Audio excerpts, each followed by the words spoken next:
Саламатсыздар ма? Бүгінгі сабағымыздың аты ұйым экономикасы. Бүгінгі тақырып Қазақстан Республикасында кәсіпкерлікті дамыту. Кәсіпкерлік дегеніміз бұл азаматтар мен олардың бірлестіктерінің пайда немесе өзіндік табыс алуға бағытталған бастамашылық дербес қызметі. Кәсіпкерлік теориясының негіздерін салған 18-19 ғасырда Кене, Смит, Жан-Батист Сей және Чаянов, Шумпетер болған. 1725 жылы Кантилион мынандай ой айтты: кәсіпкер дегеніміз бұл тәуекел жағдайында әрекет етеді. Ал Боданың айтуы бойынша кәсіпкер бұл қабылдаған ісіне жауапкершілік алатын адам. Яғни өз ісін жоспарлайды, бақылайды, ұйымдастырады және кәсіпорынды басқарады. 1934 жылы Шумпетер кәсіпкер жаңашыл, жаңа технологияны жасайды деді. Ал Друкердің айтуы бойынша 1964 жылы кәсіпкер бұл кез келген мүмкіндікті ең жоғары тиіммен қолданатын адам деген болатын. Ал Шапиро 1975 жылы кәсіпкер бұл бастама көтеруші адам деп санаған болатын. Кәсіпкерлік адам қызметінің ерекше саласы және ол еңбектің басқа түрлерімен оқшауланып тұрады.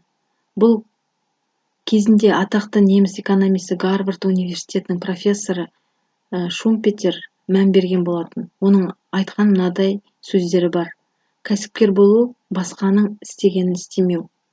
Екінші жағынан кәсіпкерлер алдымен кәсіпкерлік жұмысты ұйымдастырушылар.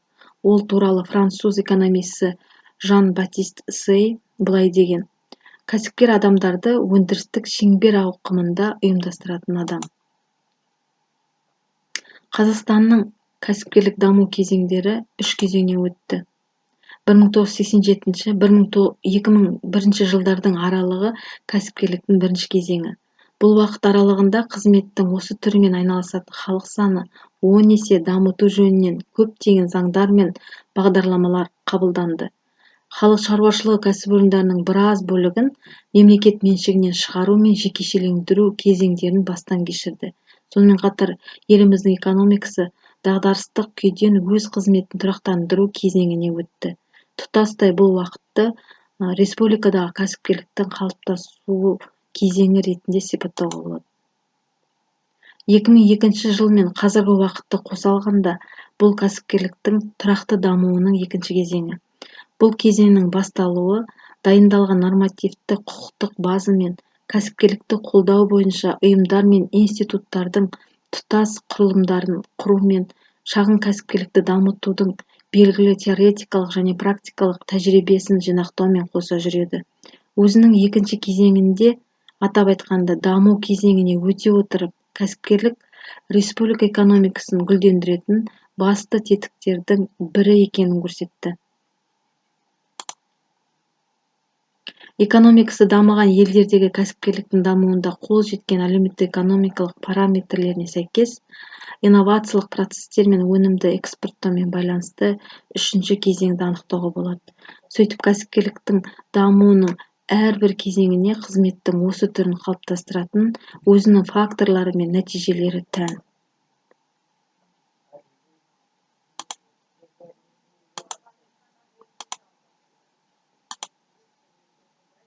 Жеке кәсіпкер бұл өзінің кәсіпорнының міндеттеріне, барлық өзінің жиынтық мүлігі мен жеке меншігі мен жауапкершілік алады. Жеке кәсіпкерлікте пайда болған тәуекел оның барлық дәулетіне таралады. Кәсіпкерліктің осы түрінен пайда иесіне тиесілі. Кәсіпкерлік қызметтің бұл нысаны соңғы жылдары ерекше қарқынды дамуда. Қазақстанда кәсіпкерлікті ұйымдастыру нысандары бірнеше факторларға байланысты. Бұлар жеке капиталдың болуы немесе оның тарту мүмкіндіктері, кәсіпкерлік қызметтің сипаты және масштабы, кәсіпкерлік жобаны іске асыру мерзімі, кәсіпкердің жеке тәжірибесі және ұйымдастыру қабілеттерінің болуы, нарық жағдай және басталатын бизнестің көптеген негізгі ерекшеліктері, сонымен қатар осы және басқа кәсіпорын нысандарының қасиеттері. Кәсіпкерлік қатысушы меншік иелерінің санына байланысты келесі нысандарға бөлінеді: жеке және ұжымдық. Кәсіпкерліктің бұл нысандары өз кезегіндегі Қазақстан Республикасының азаматтық кодексі реттейтін кәсіпорынның белгілі ұйымдастыру құқықтық нысандары шегінде жүзеге асады. кәсіпкерлік қызметті ұйымдастыру нысаны кәсіпорынның әріптестері арасындағы қатынас және мемлекеттік ұйымдары мен басқа кәсіпорындармен қатынас туралы белгілі нормалау жүйесі. Қазақстан Республикасындағы кәсіпкерлікті дамытудың мемлекеттік саясаты. Мемлекет тарапынан шағын және орта бизнеске қолдау көрсетуде даму кәсіпкерлікті дамыту қоры акционерлік қоғамы үлкен үлесін қосты. Бұл қор Қазақстан Республикасы үкіметінің 1997 жылғы 26 сәуірдегі номер 665 шағын кәсіпкерлікті дамыту қорын құру туралы қаулысының негізінде құрылған. Даму қорының Қазақстанда шағын және орта бизнеске қолдау көрсетуде 20 жылдық тәжірибесі бар. 2010 жылға дейін даму қорының бағдарламаларының қатысушыларының көпшілік бөлігі екінші деңгей банктерінде қаражаттарды шартталған орналастыру бағдарламаларының шеңберінде қаржылық қолдау алған болатын. Даму қорының міндеті шағын және орта кәсіпкерлікті сапалы дамытуға жан-жақты қолдау көрсету. Қаржылық қолдау түрлері: біріншісі, аймақтар мен жекелеген салаларға арналған мақсатты бағдарламалар аясында екінші деңгейлі банктер арқылы жеңілдікпен несиелендіру. Екіншіден, субсидиялау, яғни банктердің бизнесті дамытуға бөлетін несиелерінің сыйақы мөлшерлемесін азайту. Үшіншіден, кепілдендіру, яғни бұл банктер алдындағы кепілзаты жетпеген жағдайда жартылай кепілдеме беру.